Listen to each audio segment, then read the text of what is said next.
पूज्य मालिक को प्रणाम और सभी अभ्यासी भाई बहनों को नमस्ते। आज के इस ऑडियो वीडियो में जो लेख हैं वो मिले जुले हुए पहले पूज्य लाला जी महाराज, फिर बाबूजी महाराज और फिर चारी जी महाराज के हैं। तो शुरू करते हैं। जब तक मनुष्य किसी वस्तु के महत्व के प्रभाव और लाभ को नहीं जानता तब तक न उसे इत्मीनान होता है और न ही सुख और शांति मिलती है। समस्त सुख का रहस्य चित्त वृत्तियों के ठहराव और स्थिरता में है। सुख, शांति और स्थिरता का उत्तराधिकारी है। सृष्टि क्रम में ऐसी ही व्यवस्था है। यह सारा खेल उसी व्यवस्था के अनुसार है, परंतु ज्ञान या साक्षात्कार के महत्व पर जो इतना बल दिया जाता है वह बंधन एवं आवरण की समस्या से संबंध रखता है। अन्यथा जो घटित हुआ है, घटित हो रहा है और घटित होगा, घटित होता ही रहेगा, अपने क्रम में चलता ही रहता है। अब प्रश्न है, यदि हर चीज़ स्वतः ही घटित होती है तो ज्ञान का क्या महत्व है? यदि अपने आप ही हुआ करता है तो फिर जानने की इच्छा एवं प्रयत्न की आवश्यकता कहाँ है? उत्तर यह है कि जिसे जानना है और जानने के लिए संघर्ष करते हैं उनकी भी प्रकृति के उसी क्रम में अस्तित्व है। हम इससे बच कैसे सकते हैं? जिसका घटना नियति में है वह अवश्य ही घटित होता रहेगा। तब प्रश्न उठता है कि हम चिंता क्यों करें, जबकि हमारी चिंता के बिना ही काम अपने आप ही होता रहेगा। उस हालत में हमारे प्रयत्न निरर्थक होंगे और वह अप्राप्य बना रहता है। इस प्रकार का उत्तर यह है कि चिंता न करें तो अति उत्तम है।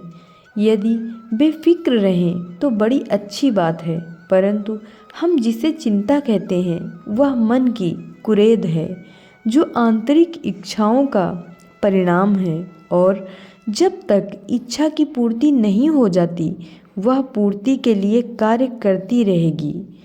संस्कृत में इस इच्छा को वासना कहते हैं।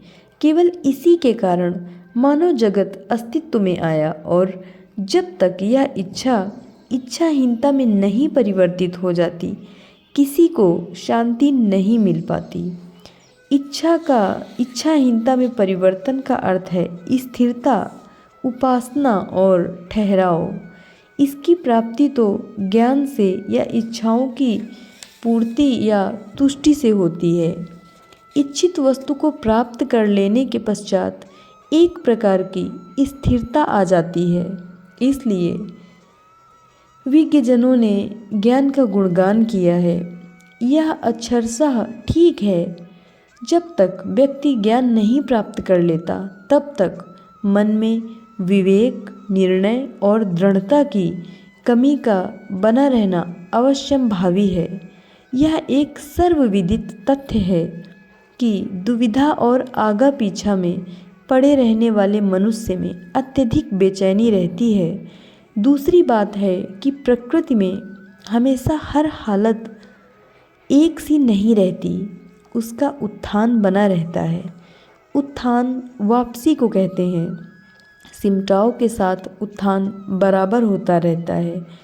जैसे जागृत अवस्था का सिमटाव स्वप्नावस्था में और स्वप्नावस्था का स्वभावतः सुषुप्ति में हुआ करता है। यह दैनिक कार्यक्रम है जिसे काल चक्र कहते हैं। लाला जी महाराज ने पारिवारिक जीवन की प्रशंसा इसलिए की है क्योंकि यहीं पर इंसान प्रेम और त्याग सीखता है।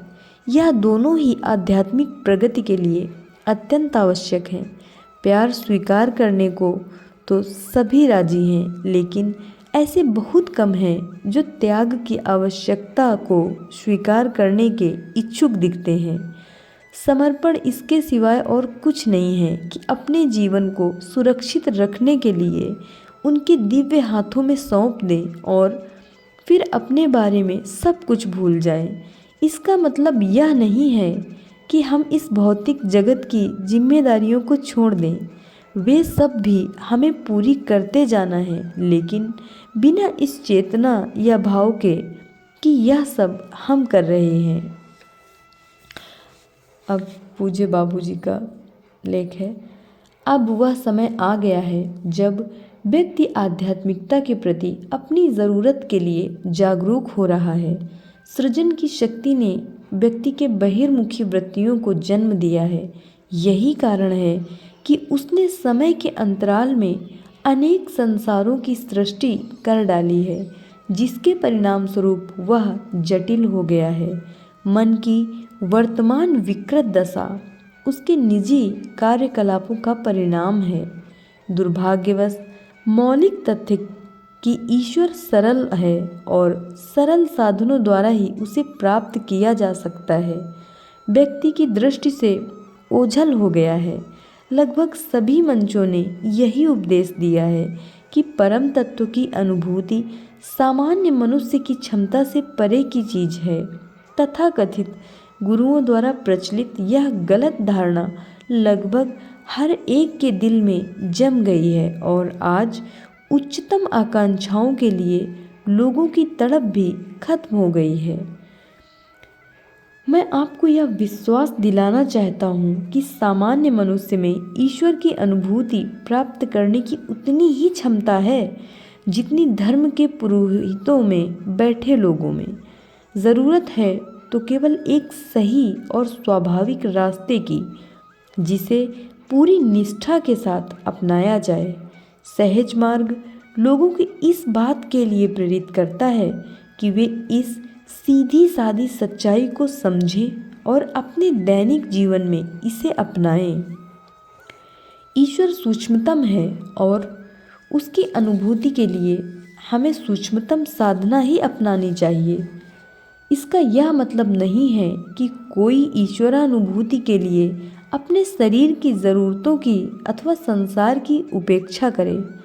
अगर संयोगवश हम ऐसे साधनों से टकरा जाते हैं जो स्थूलता को बढ़ा रहे हैं, तो निश्चय ही हम असलियत के दृश्य से दूर रह जाएंगे। यह एक सुस्थापित सच्चाई है कि ध्यान एक सूक्ष्म तरीका है, बशर्ते ध्यान के लिए अपनाई गई वस्तु ठोस न हो।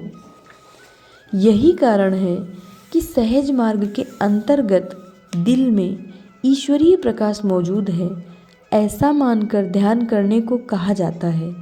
उपनिषद भी इसकी पुष्टि करते हैं। दिव्य प्रकाश के संप्रेषण से समर्थित यह अभ्यास सूक्ष्म से सूक्ष्मतर होता चला जाता है और अंत में सूक्ष्मतम हो जाता है। मनुष्य जीवन के भाग्य निर्माण में गुरु की महत्वपूर्ण भूमिका होती है। यह संदेश से परे एक सच्चाई है कि एक निश्चित सीमा तक की प्रगति के बाद अभ्यासी अपने खुद के प्रयासों से ऊपर नहीं जा सकता, क्योंकि वह एक ऐसी सूक्ष्म शक्ति के संपर्क में आ जाता है जिसे वह पार नहीं कर सकता। अगर वह खुद के प्रयासों से आगे बढ़ना चाहता है तो नीचे की स्थितियों में भी यह कठिन हो जाता है। मनुष्य केवल उतनी ही चीज़ों की खबर रख पाता है जिसकी उसे चेतना है। उसे एक के बाद एक दिव्य चेतना के स्तरों को पार करना होता है, उनके संपर्क में आना होता है, जो अंततः उसे लक्ष्य तक पहुंचाने में मदद करती है। यह हमारा दुर्भाग्य है कि हम दिव्यता को उसके यथार्थ स्वरूप में सोचते भी नहीं हैं, क्योंकि अभी तक हमने उस तरह का वातावरण पैदा ही नहीं किया है। प्रकाश के सामने आ जाने की बजाय हम पीछे अंधकार की ओर बढ़ते जाते हैं और इस पर गर्व भी करते हैं। यही कारण है कि हम असलियत से बहुत दूर रह जाते हैं। अगर ये चीज़ें हमारी दृष्टि में लाई जाती हैं तब भी हम इन पर ध्यान नहीं देते, क्योंकि अधर्मी धर्म पुरुषों द्वारा उत्पन्न वर्तमान वातावरण से प्रभावित होकर हमने अपनी विवेक शक्ति खो दी है।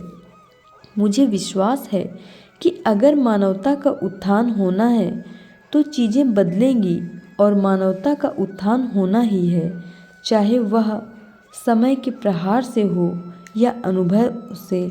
हाँ, इसमें कुछ समय लगेगा। पूज्याचार्य जी का लेख, ज्ञान में प्राण डालना।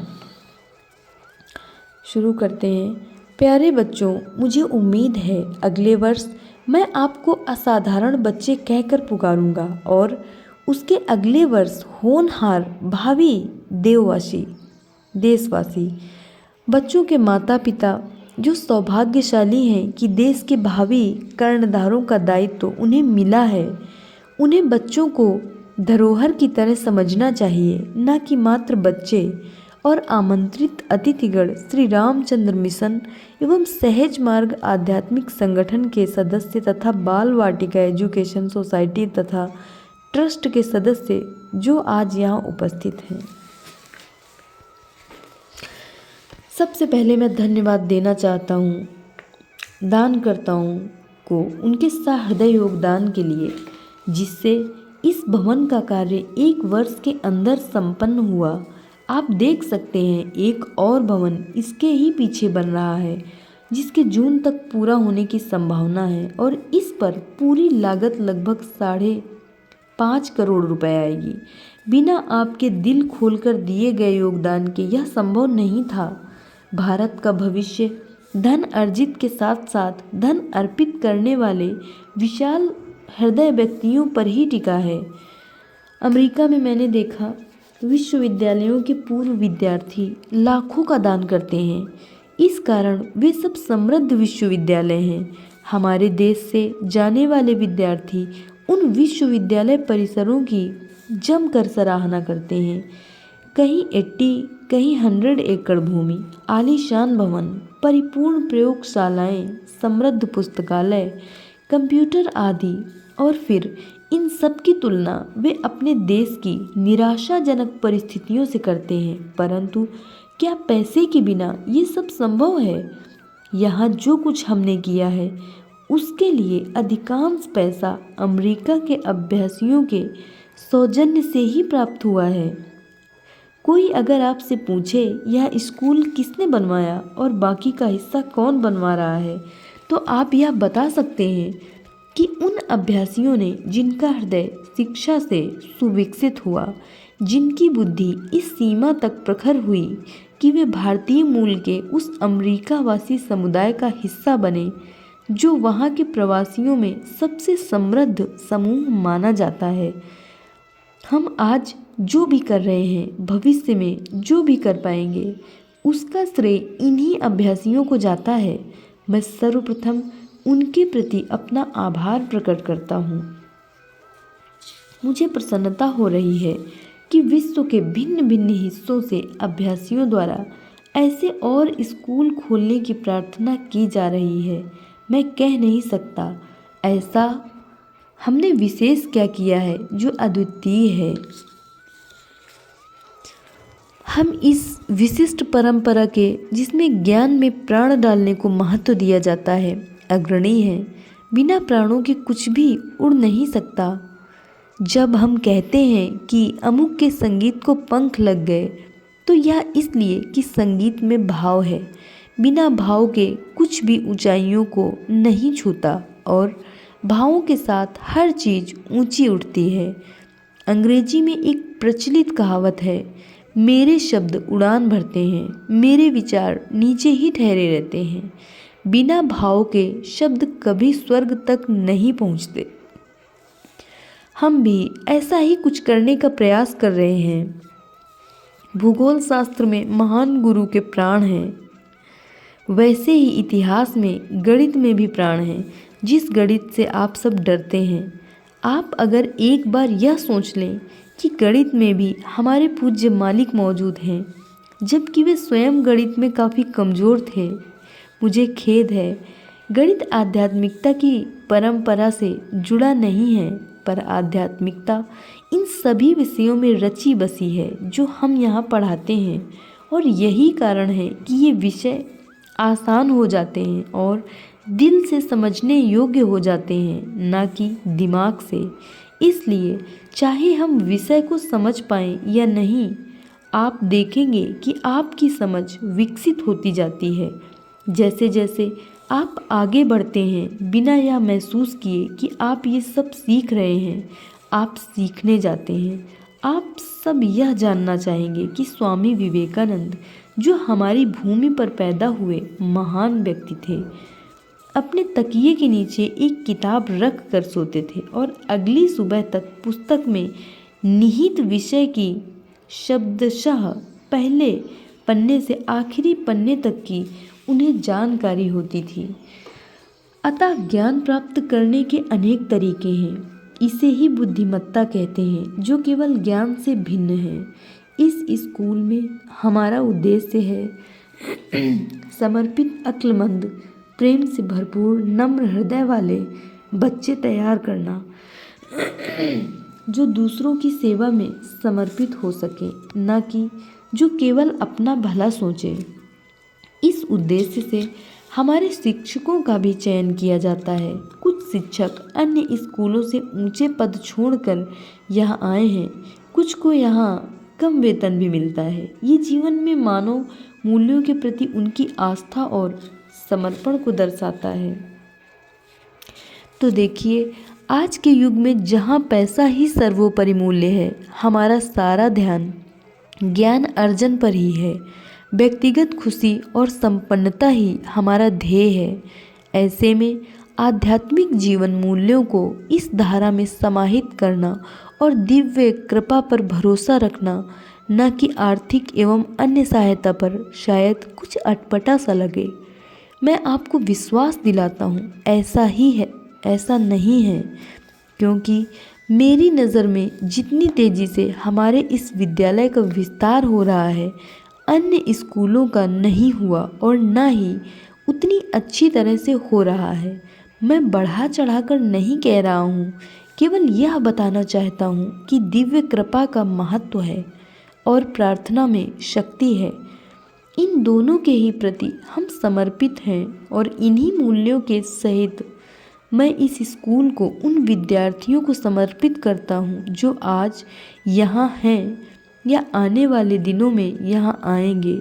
मेरे पूज्य मालिक का आशीर्वाद उन्हें प्राप्त हो। मेरे आध्यात्मिक गुरु, जो हमारे एकमात्र पथ प्रदर्शक हैं, उनका हम इस पद्धति के लिए आभार प्रकट करते हैं। उनकी विशेष कृपा इन सभी बच्चों और आने वाले बच्चों पर हमेशा बनी रहे। उनका स्नेह, आशीष सदा हमारे साथ रहे।